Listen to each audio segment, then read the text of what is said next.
Hello les passionnés, me revoilà après un temps de pause. Aujourd'hui on se retrouve pour une petite présentation d'une tronçonneuse pas chère. C'est une tronçonneuse qui était aux alentours de 200 euros.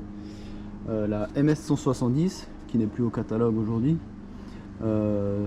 Tronçonneuse de base qui est à mon goût de prime abord un peu de la merde. Je l'ai acheté et je l'ai essayé quelques heures, c'était une vraie catastrophe. J'avais juste envie de la tuer. Pour ça qu'il manque le frein là. Et en fait elle a eu droit à quelques coups de masse. Mais après les quelques coups de masse, les dégâts sont vraiment minimes. Donc c'est quand même du très costaud. Juste un tout petit morceau d'ailette là qui a pété. Et le cache. On voit encore la trace de la masse. C'est tout ce qui a pété. Et pourtant je lui ai mis au moins 4-5 coups. Elle a fait un vol plané au-dessus d'un arbre de au moins 10 mètres de haut. J'étais tellement furax. Enfin bref, j'ai trouvé une solution pour rendre cette tronçonneuse vraiment efficace, très puissante. Enfin très puissante, je me comprends. Puissante, assez puissante pour couper des troncs de 40 voire 50.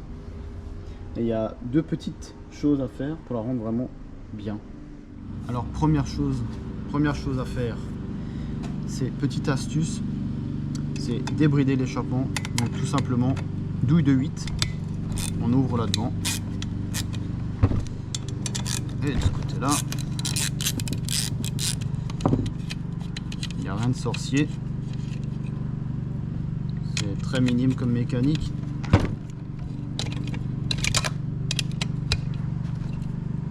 Prendre le piquet.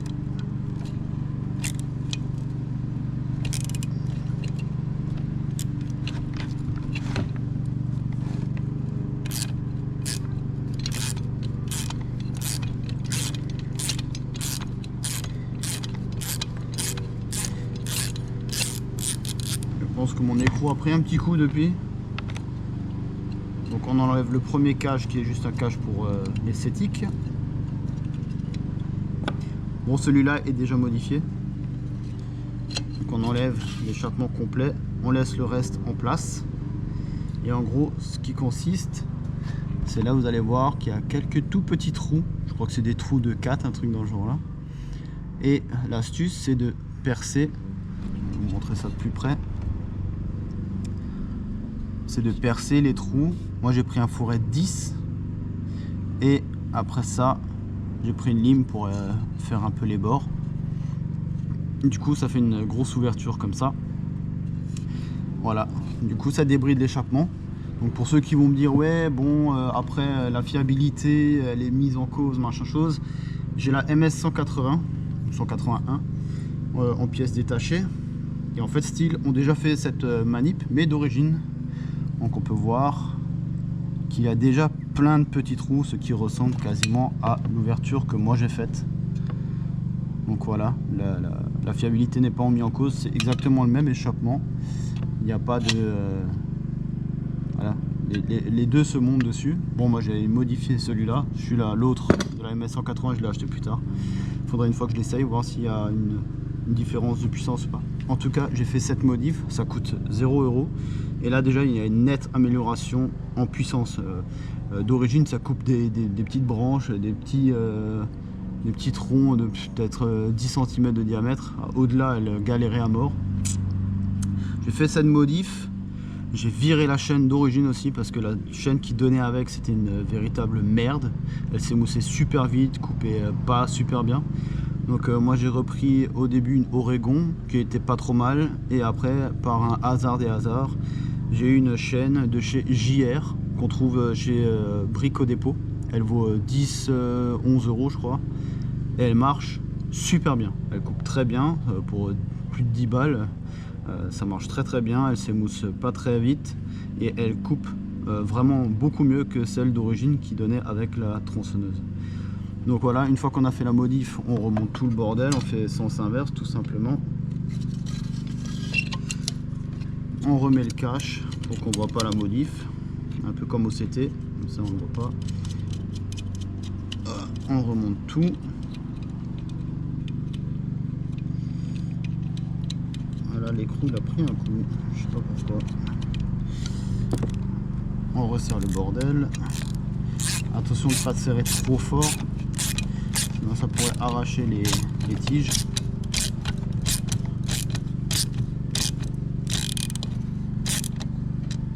On serre un peu d'un côté, on serre un peu de l'autre pour que le flanc de joint se fasse bien. Alors, un petit coup de serrage.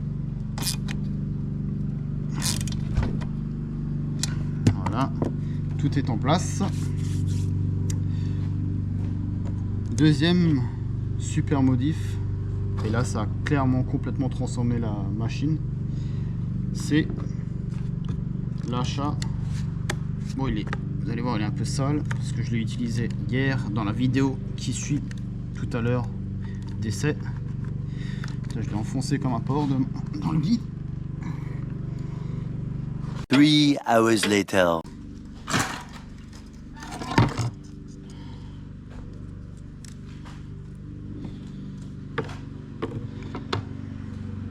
Donc voilà, j'ai pris ce guide de chez Stihl, donc je l'ai acheté directement sur leur site pour être sûr d'avoir un bon de qualité et puis d'origine. Je vous mettrai la référence en description. Et j'ai pris une chaîne renforcée, bon on voit pas la différence, mais en tout cas c'est un guide de 35 au lieu de 30 d'origine. Et celui-là il fait donc c'est du 3/8 par 1/1 en 35 de long, donc c'est de la chaîne d'origine, et ça c'est une chaîne renforcée. Alors je vous dis pas, la différence de coupe elle est vraiment spectaculaire, ça coupe 2 voire 3 fois mieux. On a l'impression que la tronçonneuse elle a 1 ou 2 chevaux de plus, c'est une dinguerie, vraiment une dinguerie. Vous allez voir dans le test, je vais vous montrer la différence entre la chaîne JR qui est déjà mieux que l'origine avec le guide d'origine en 30 et cette chaîne renforcée avec ce guide de chez Stihl. C'est vraiment la différence, elle est vraiment notable. Donc là pour voilà, pour il n'y a rien de spécial hein, pour monter une chaîne hein. On met tout ça en place. Attention de mettre les maillons dans le bon sens. Je dis ça parce que ça m'est déjà arrivé de monter la chaîne à l'envers comme un idiot. On remet ça bien en place. Voilà. Ça ressemble à ça. On nettoie tout évidemment avant de changer. On remonte le bordel. Moi je fais prendre les vis une fois à la main pour que ça se mette déjà en place sans serrer. Et ensuite je viens resserrer la chaîne, la retendre.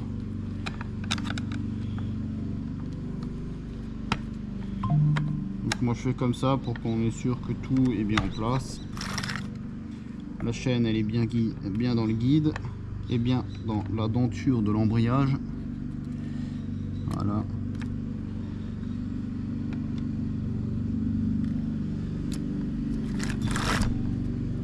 Là je fais une première approche. Là on n'est pas trop mal.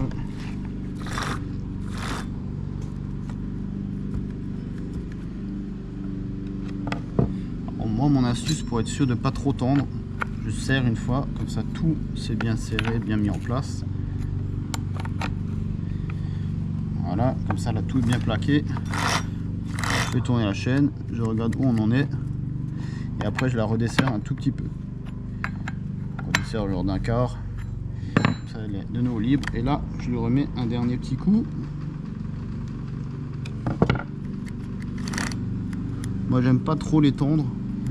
Voilà, au moins on est sûr de rien casser et ça coûte rien de remettre un petit coup une fois qu'elle a un peu chauffé.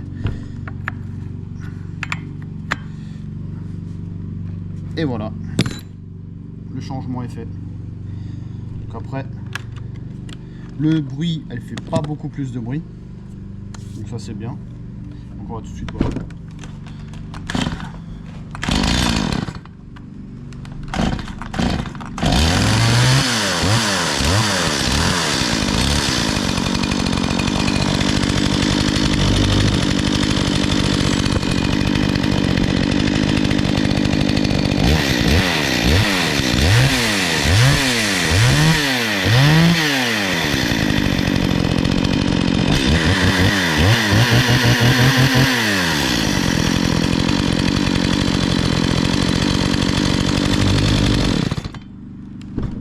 voilà la petite astuce pour rendre cette MS 170 une vraie tronçonneuse. Vous allez voir la grosse différence de puissance, c'est vraiment nettement mieux.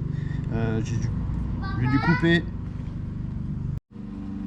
petite coupure, forcément quand on a des enfants ils nous appellent tous les 5 minutes. Donc voilà, ce que je disais c'est que du coup ça rend cette MS 170 vraiment très efficace. Je la changerai plus. D'occasion on les trouve pour pas cher parce que personne n'en veut, parce que c'est une merde d'origine.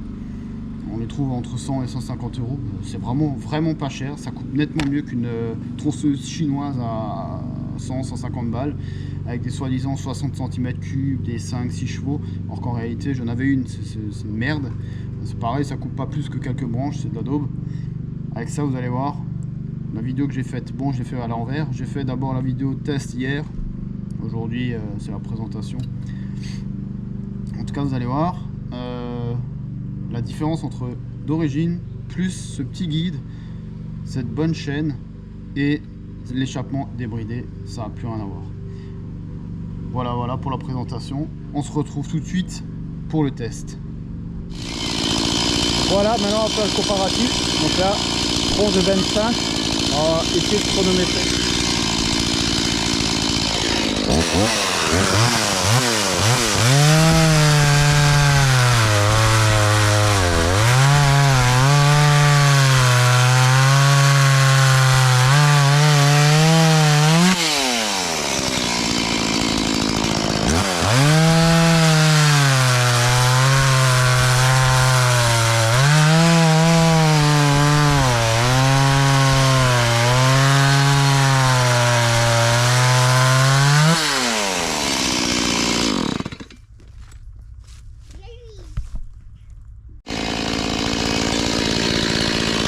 D'arbre, plus d'origine,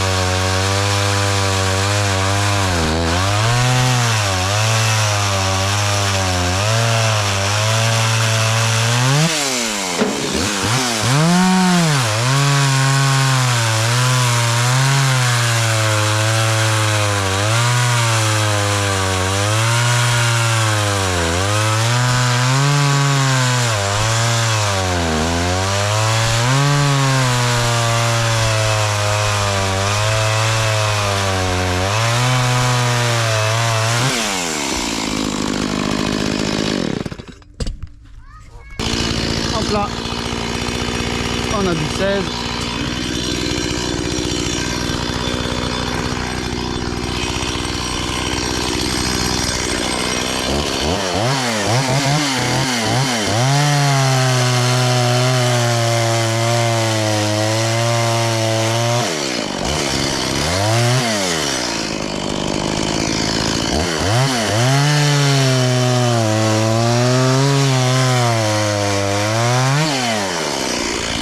Ça coupe super bien, c'est vraiment une super bonne tronçonneuse. On va passer sur un peu plus gros, on va passer sur ça.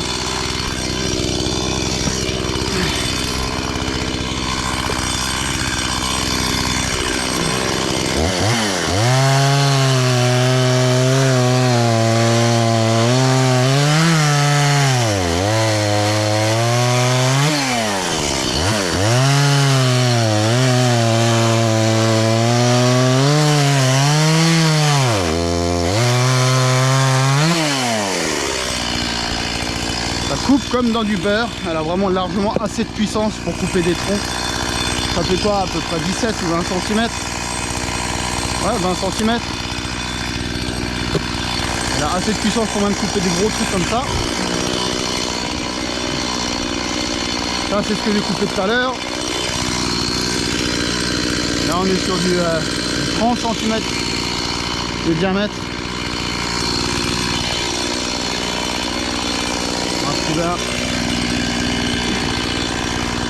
Un petit gros là pour vous. On va couper quoi?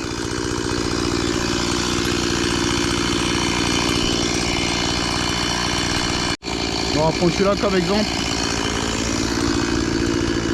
Là, il fait 40. Vous allez voir que elle y va la petite.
Donc voilà, petit comparatif. Là on voit vraiment la grosse différence entre les deux. C'est vraiment le jour et la nuit. Je vais essayer de mettre le chrono dessus, je suis pas sûr d'y arriver. Je suis pas expert en montage vidéo. J'utilise Shotcut, je sais pas si vous connaissez. En tout cas c'est un truc gratuit qui marche pas trop mal. Voilà, donc dites-moi en commentaire si ça vous plaît ce genre de vidéo. J'ai une autre tronçonneuse que je peux vous faire montrer aussi, une Husqvarna 372 XP, donc carrément rien à voir en gabarit. Pourrais faire une petite vidéo de présentation aussi, et puis voilà. Donc je vous dis à bientôt, n'oubliez pas de vous abonner. Je vois que ça commence à vraiment à monter. Je vois que vous continuez à commenter mes vidéos, c'est super, je les lis tous. Donc je vous dis à bientôt. Allez, ciao!